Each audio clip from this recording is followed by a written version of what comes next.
Hello everyone, welcome back to another vlog. ಹೇಗಿದ್ದೀರಾ ಸ್ನೇಹಿತರೆ? I hope ಎಲ್ಲರೂ ಚೆನ್ನಾಗಿದ್ದೀರಾ ಅಂತ ಹೇಳಿ ಭಾವಿಸ್ತಾ ಇವತ್ತಿನ ಒಂದು ಬ್ಯೂಟಿಫುಲ್ ವ್ಲಾಗ್ನ ಶುರು ಮಾಡೋಣ. ಇವತ್ತು ಗುರುವಾರ, ಹಾಗೆಯೇ ಇವತ್ತು ಪುಷ್ಯ ನಕ್ಷತ್ರ ಬಂದಿರೋದ್ರಿಂದ ಗುರುವಾರ ದಿವಸ ಪುಷ್ಯ ನಕ್ಷತ್ರ ಬಂದರೆ ಅದನ್ನು ಗುರು ಪುಷ್ಯಾಮೃತ ಯೋಗ ದಿನ ಅಂತ ಹೇಳಿ ಕರೀತಾರೆ. ಹಾಗಾಗಿ ಗುರುಗಳ ಪೂಜೆ ಅಥವಾ ರಾಯರ ಪೂಜೆ ಮಾಡಿ ಇವತ್ತು ಗುರುಗಳ ಅನುಗ್ರಹ ಪಡ್ಕೊಂಡ್ರೆ ತುಂಬಾ ಒಳ್ಳೆಯದು. ಪೂಜೆನೂ ಕೂಡ ಬೇಗ ಮಾಡಿಬಿಡೋಣ ಅಂತ ಹೇಳಿ ಅಂದ್ಕೊಂಡೆ. ಹಾಗಾಗಿ ಇವತ್ತು ಬೆಳಗ್ಗೆ ಎದ್ದಾಗ ಒಂದು 4:45 ಆಗಿತ್ತು. ಸೊ ಅಲ್ಲಿಂದ ನನ್ನ ರೆಗ್ಯುಲರ್ ಕೆಲಸಗಳೇನೇನಿದೆ ಅದನ್ನೆಲ್ಲ ಮುಗಿಸ್ಕೊಂಡು ಇವತ್ತಿನ ವ್ಲಾಗ್ ಯಾವ ರೀತಿ ಹೋಗುತ್ತೆ ಅಂತ ಹೇಳಿ ನೋಡೋಣ.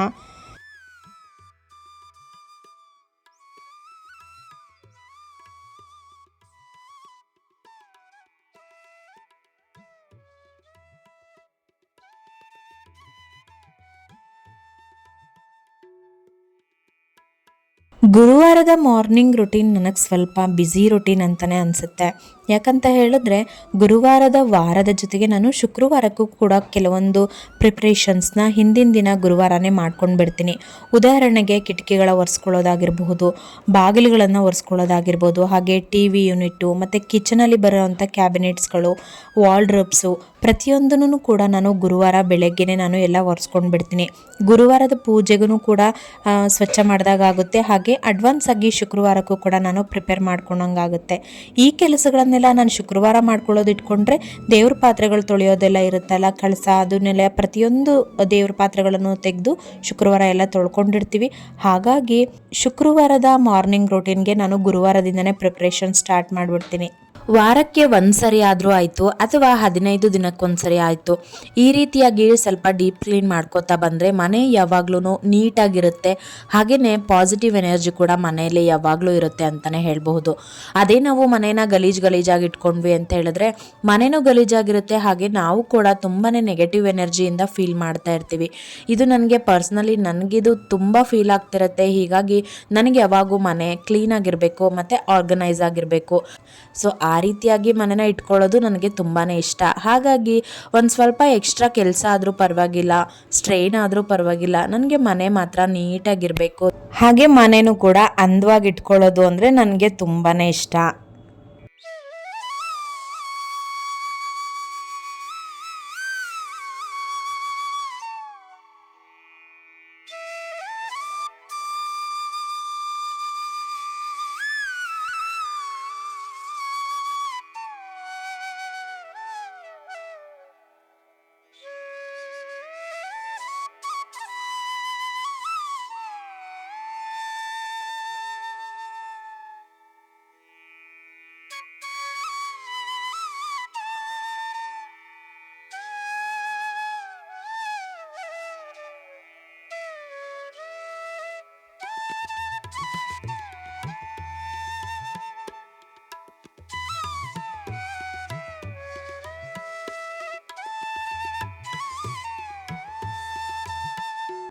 ಮನೆಯ ಅಂಗಳ ಅನ್ನೋದು ಮೊದಲನೇದಾಗಿ ಚೆನ್ನಾಗಿ ನೀಟಾಗಿ ಇಟ್ಕೊಂಡು ಅಲ್ಲೊಂದು ರಂಗೋಲಿ ಹಾಕಿ, ಒಂದು ಅರಿಶಿನ ಕುಂಕುಮ, ಒಂದು ಹೂವು, ಒಂದು ದೀಪ ಇಟ್ಟು ಪೂಜೆ ಮಾಡಿ ನೋಡಿ, ಆ ವೈಬ್ಸೇ ಚೇಂಜ್ ಆಗುತ್ತೆ.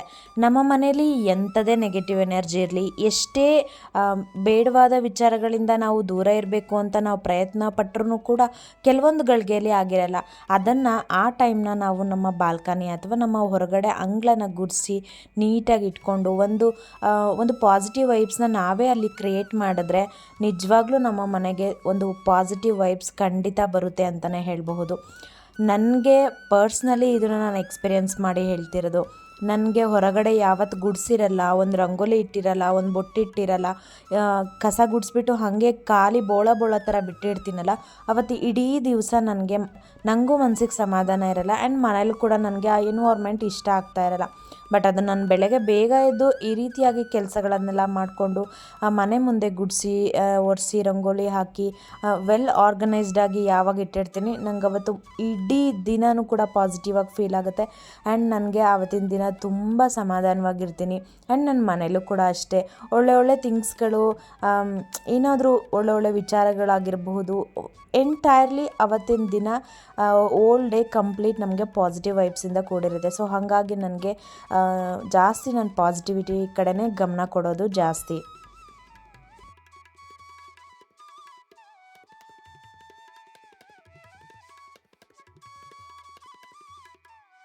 ಆ್ಯಂಡ್ ಸೆಕೆಂಡ್ ಥಿಂಗ್ ಏನಪ್ಪ ಅಂತ ಹೇಳಿದ್ರೆ ಆದಷ್ಟು ಬೆಳಗ್ಗಿನ ಟೈಮು ಒಂದು 7 o'clock ಅಟ್ಲೀಸ್ಟ್ ಒಂದು 9-9:30ವರೆಗೂ ಆದರೂ ನಿಮ್ಮ ಮನೆ ಬಾಗಿಲು ಮತ್ತು ಕಿಟಕಿಗಳನ್ನು ಓಪನ್ ಮಾಡಿ ಬಿಡಿ. 10 ಗಂಟೆ ನಂತರ ನೀವು ಕ್ಲೋಸ್ ಮಾಡ್ಕೊಳ್ಳಿ. ನಾನು ಕೂಡ ಅಷ್ಟೇ 10 ಗಂಟೆ ನಂತರ ನಾನು ಕೂಡ ಕ್ಲೋಸ್ ಮಾಡಿಬಿಡ್ತೀನಿ. ಬಿಸಿಲು ಜಾಸ್ತಿ ಆಗ್ತಾ ಬಂದುಬಿಡುತ್ತಲ್ಲ, ಹಾಗಾಗಿ.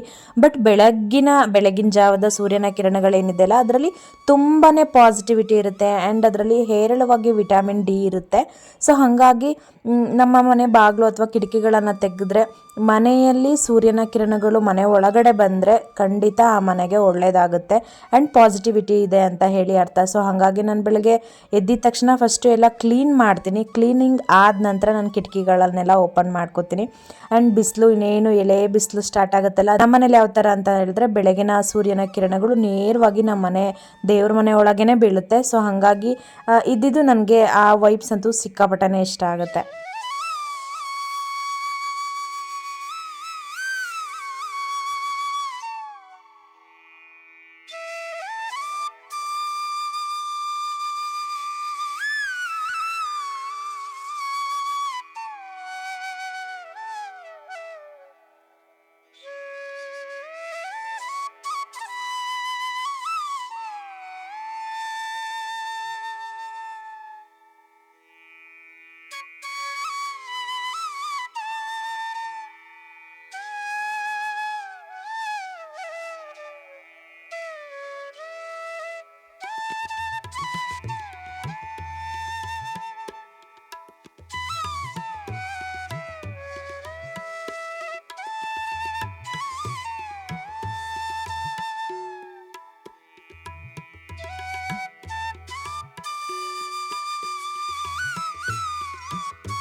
ಈ ರೀತಿಯಾಗಿ ಅಂದವಾಗಿ ಚಂದವಾಗಿ ಮನೆಯ ಎಂಟ್ರೆನ್ಸ್ನ ನಾವು ಇಟ್ಕೊಂಡ್ವಿ ಅಂತ ಹೇಳಿದ್ರೆ ಯಾರು ತಾನೇ ಮನೆಯೊಳಗೆ ಬರಬೇಕು ಅಂತ ಆಸೆ ಪಡಲ್ಲ ಹೇಳಿ, ಎಲ್ರಿಗೂ ಆಸೆ ಆಗುತ್ತೆ ಅಲ್ವಾ. ಸೊ ಅದೇ ರೀತಿಯಾಗಿ ದೇವರು ಕೂಡ ಅಷ್ಟೇ.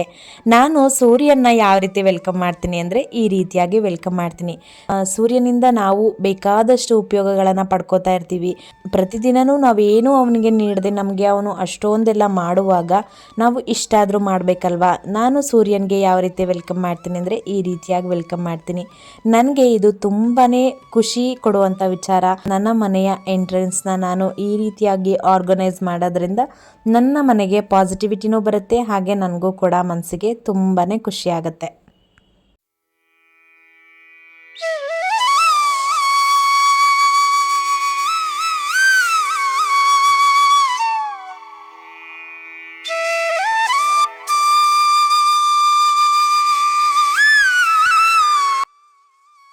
ಇನ್ನು ಇವತ್ತು ಗುರುಪುಷ್ಯಾಮೃತ ದಿನ ಅಲ್ವಾ. ಸೊ ಹಾಗಾಗಿ ರಾಯರಿಗೆ ಇವತ್ತು ನಾನು ಪೂಜೆನ ಸಲ್ಲಿಸ್ತಾ ಇದ್ದೀನಿ.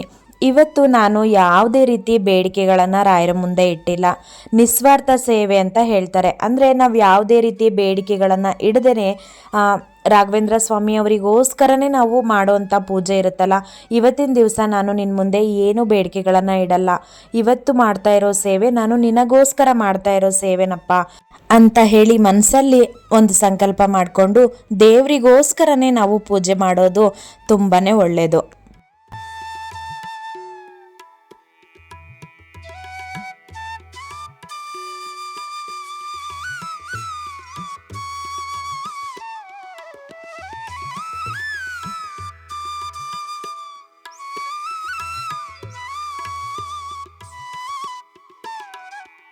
ಇನ್ನು ಪೂಜೆ ಎಲ್ಲ ಆದ ನಂತರ ನಾನು ಟಿಫನ್ನ ಪ್ರಿಪೇರ್ ಮಾಡೋಣ ಅಂತ ಹೇಳಿ ಬಂದೆ.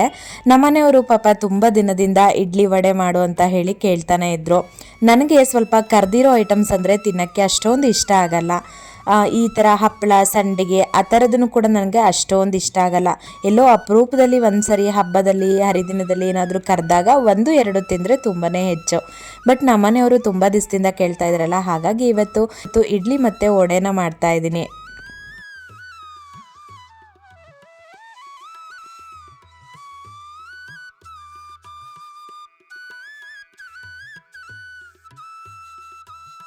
ಹಾಗೆ ರಾತ್ರಿನೇ ಇಡ್ಲಿಗೂ ಕೂಡ ನೆನೆಸಿ ಎತ್ತಿಟ್ಕೊಂಡ್ಬಿಟ್ಟಿದ್ದೆ. ಅಂದರೆ ನಾನು ರವೆ ಇಡ್ಲಿನೇ ಯಾವಾಗ್ಲೂ ಕೂಡ ಮಾಡೋದು. ಸೊ ಹಾಗಾಗಿ ರಾತ್ರಿನೇ ರವೆ ಎಲ್ಲ ಕಲಿಸ್ಬಿಟ್ಟು ಎತ್ತಿಟ್ಕೊಂಡಿರ್ತೀನಿ. ಹಾಗೆ ನಾನು ಯಾವ ರೀತಿ ಇಡ್ಲಿ ಬ್ಯಾಟರ್ನ ರೆಡಿ ಮಾಡ್ಕೋತೀನಿ ಅನ್ನೋದನ್ನು ಕೂಡ ನಾನೀಗ ಆಲ್ರೆಡಿ ಒಂದು ವಿಡಿಯೋನ ಅಪ್ಲೋಡ್ ಮಾಡಿದ್ದೀನಿ, ಚಾನಲಲ್ಲಿದೆ, ಒಂದ್ಸರಿ ಚೆಕ್ಔಟ್ ಮಾಡಿ. ಬೇಕಂದರೆ ನಾನು ಡಿಸ್ಕ್ರಿಪ್ಷನ್ ಬಾಕ್ಸಲ್ಲಿ ಲಿಂಕ್ನ ಹಾಕಿರ್ತೀನಿ, ಒಂದ್ಸರಿ ಚೆಕ್ ಮಾಡಿ ನೋಡಿ. ಇಡ್ಲಿ ಅಂತೂ ತುಂಬಾ ಸ್ಮೂತಾಗಿ ಸೂಪರಾಗಿ ಬರುತ್ತೆ. ಆ ರೀತಿ ಬ್ಯಾಟರ್ನ ಪ್ರಿಪೇರ್ ಮಾಡ್ಕೊಳ್ಳಿ.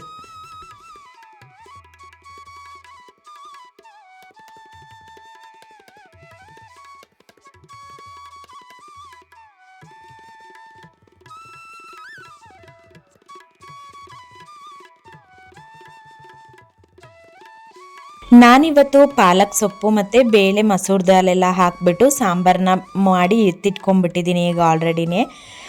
ಇವಾಗ ಬಂದ್ಬಿಟ್ಟು ಫಸ್ಟು ಇಡ್ಲಿಗೆ ಬೇಯಿಸೋಕೆ ಇಟ್ಕೊಂಡ್ಬಿಡೋಣ.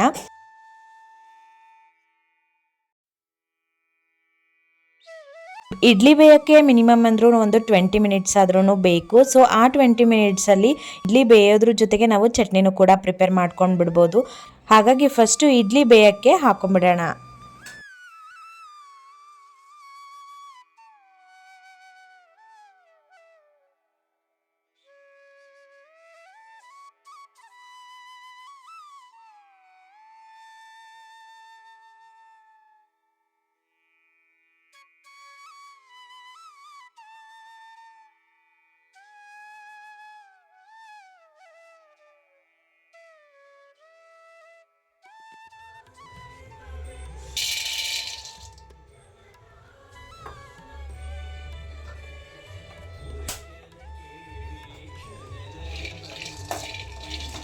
ಇವತ್ತು ಇಡ್ಲಿ ಜೊತೆಗೆ ನಾನು ಶೇಂಗಾ ಚಟ್ನಿ ಮಾಡ್ತಾ ಇದ್ದೀನಿ.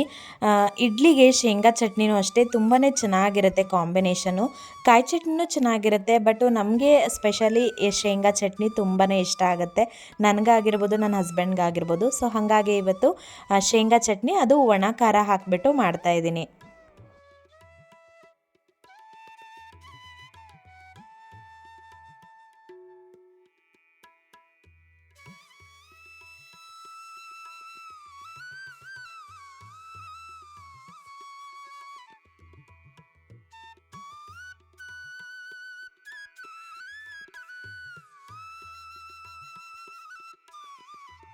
ಶೇಂಗಾ ಚಟ್ನಿಗೂ ಅಷ್ಟೇ ಒಣಮೆಣಸಿನ್ಕಾಯಿ ಹಾಕಿ ಮಾಡಿದ್ರೆ ತುಂಬಾ ಟೇಸ್ಟಿಯಾಗಿರುತ್ತೆ.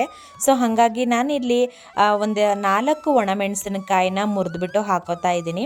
ಹಾಗೆ 1-2 ಬೆಳ್ಳುಳ್ಳಿ ಮತ್ತು ರುಚಿಗೆ ತಕ್ಕಷ್ಟು ಉಪ್ಪು ಹಾಕೊಳ್ಳಿ. ಜೊತೆಗೆ ಸ್ವಲ್ಪ ಕೊತ್ತಂಬರಿ ಸೊಪ್ಪು ಹಾಗೆ ಕರಿಬೇವಿನ ಸೊಪ್ಪು ಇಷ್ಟು ಹಾಕಿದ್ರೆ ಸಾಕು.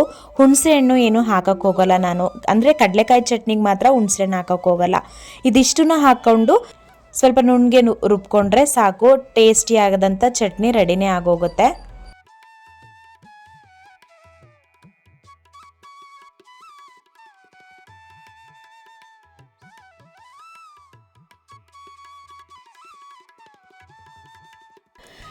ಆ್ಯಕ್ಚುಲಿ ಈ ವಿಷಯನ ನಾನು ನಿಮ್ಮ ಜೊತೆಗೆ ಶೇರ್ ಮಾಡ್ಕೊಳ್ಲೇಬೇಕು. ನಾನು ನ್ಯಾಪ್ಟಾಲಿಂದ ಒಂದು ಆರ್ಡರ್ ಮಾಡಿದ್ದೆ, ಅಂದರೆ ವಡಾ ಮೌಲ್ಡ್ ಬರುತ್ತಲ್ಲ, ಸೊ ಅದನ್ನು ಆರ್ಡರ್ ಮಾಡಿ ತರಿಸ್ಕೊಂಡಿದ್ವಿ. ಆ್ಯಕ್ಚುಲಿ ಹಿಂದಿನ ದಿನವೇ ಬಂದಿತ್ತದು. ಸೊ ಹಾಗಾಗಿನೇ ನಮಗೆ ವಡ ನೆನಪಾಗಿದ್ದು, ನಮ್ಮ ಮನೆಯವ್ರು ಕೂಡ ಮಾಡು ಅಂತ ಹೇಳಿದ್ರು, ಟ್ರೈ ಮಾಡೋಣ ಚೆನ್ನಾಗಿ ಬರುತ್ತಾ ಅಂತ ಹೇಳಿಬಿಟ್ಟು. ಬಟ್ ಇದು ಫ್ಲಾಪ್ ಆಗೋಯ್ತು. ನಾವು ಚೆನ್ನಾಗಿ ಬರುತ್ತೆ ಅಂತ ಹೇಳಿಬಿಟ್ಟು ಡೆಮೋದಲ್ಲೆಲ್ಲ ನೋಡಿಕೊಂಡು ತೊಗೊಂಡ್ವಿ. ಬಟ್ ಅಷ್ಟೊಂದೇನು ಪರ್ಫೆಕ್ಟಾಗಿ ಬರಲೇ ಇಲ್ಲ. ಗಟ್ಟಿ ಮಾಡ್ಕೊಂಡಿದ್ದೆ, ಫಸ್ಟಿಗೆ ವಡ ಹಿಟ್ಟು ಗಟ್ಟಿಗೆ ಕಲಿಸ್ಕೊಂಡಿದ್ದೆ, ಅದರಲ್ಲಂತೂ ಮೌಲ್ಡಲ್ಲಿ ಬರಲೇ ಇಲ್ಲ. ಸ್ವಲ್ಪ ತೆಳ್ಳಗಾದರೆ ಬರುತ್ತೇನೋ ಅಂತ ಮತ್ತೆ ಸ್ವಲ್ಪ ನೀರು ಹಾಕಿ ಕಲಿಸ್ಕೊಂಡು ಮತ್ತೆ ಮೌಲ್ಡಲ್ಲಿ ಹಾಕಿ ಚೆಕ್ ಮಾಡಿ ನೋಡಿದೆ. ಆವಾಗ್ಲೂ ಕೂಡ ಶೇಪ್ ಸರಿಯಾಗಿ ಬರಲೇ ಇಲ್ಲ. ನನಗಂತೂ ತುಂಬ ಡಿಸಪಾಯಿಂಟ್ ಆಗೋಯ್ತು. ಬಟ್ ವಡ ಮಾತ್ರ ತುಂಬ ಟೇಸ್ಟ್ ಆಗಿತ್ತು, ಆದರೆ ಶೇಪೇ ಬರಲಿಲ್ಲ. ಸರಿ ಬೇಡ, ಇದು ಕೆಲಸ ಜಾಸ್ತಿ ಆಗುತ್ತೆ ಇವಾಗ, ಮತ್ತೆ ತೊಳೆಯೋದು ಎಲ್ಲ ರಾಮಾಯಣ ಅಂತ ಹೇಳ್ಬಿಟ್ಟು ಮತ್ತೆ ಕೈಯಲ್ಲೇ ಹಾಕಿದೆ. ಕೈಯಲ್ಲೇ ಗೋಲಿ ಬಜ್ಜಿ ಎಲ್ಲ ಹಾಕ್ತೀವಲ್ವ, ಸೊ ಅದೇ ರೀತಿ ಗೋಲಿ ಬಜ್ಜಿ ಥರನೇ ಹಾಕ್ಕೊಂಡು ತಿಂದ್ವಿ. ಬಟ್ ಟೇಸ್ಟ್ ಮಾತ್ರ ತುಂಬಾ ಚೆನ್ನಾಗಾಗಿತ್ತು. ಸೊ ಹಾಗಾಗಿ ಈ ವಿಚಾರ ನಿಮಗೆ ಹೇಳ್ತಾ ಇದ್ದೀನಿ. ನ್ಯಾಪ್ಟೋಲಲ್ಲಿ ನಾವೇನಾದರೂ ಬೈ ಮಾಡುವಾಗ ಸ್ವಲ್ಪ ಕೇರ್ಫುಲ್ಲಾಗಿ ಬೈ ಮಾಡಬೇಕು. ಇದ್ರ ಜೊತೆಗೆ ಪಡ್ಡು ತವ ಕೂಡ ಕೊಟ್ಟಿದ್ದಾರೆ. ಪಡ್ಡು ತವ ಮತ್ತು ವಡ ಮೌಲ್ಡ್ ಎರಡೂ ಕೂಡ ಕಾಂಬೋ ಆಫರಲ್ಲಿ ನಾನು ತೊಗೊಂಡಿದ್ದು. ಬಟ್ ಪಡ್ಡು ತವ ತುಂಬ ಚೆನ್ನಾಗಿದೆ, ಬಟ್ ಇದು ಚೆನ್ನಾಗಿಲ್ಲ. ವಡ ಮೇಕರ್ ಇದೆಯಲ್ಲ, ಇದು ಅಷ್ಟೊಂದೇನು ಚೆನ್ನಾಗಿಲ್ಲ. ಸೊ ನೋಡಿಕೊಂಡು ತೊಗೊಳ್ಳುವಾಗ ನೋಡಿಕೊಂಡು ತೊಗೊಳ್ಳಿ.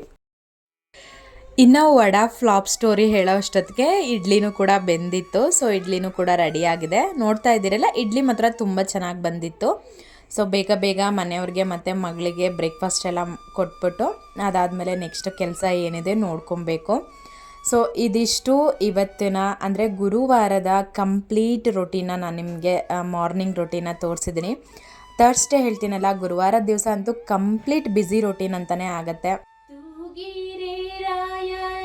ತೂಗಿರೆ ಗುರುಗಳ ತೂಗಿರೆ ಯತಿಕುಲ ತಿಲಕಾರ, ತೂಗಿರೆ ಯೋಗೀಂದ್ರ ಕರಕಮಲ ಪೂಜ್ಯರ, ತೂಗಿರೆ ಗುರು ರಾಘವೇಂದ್ರರ.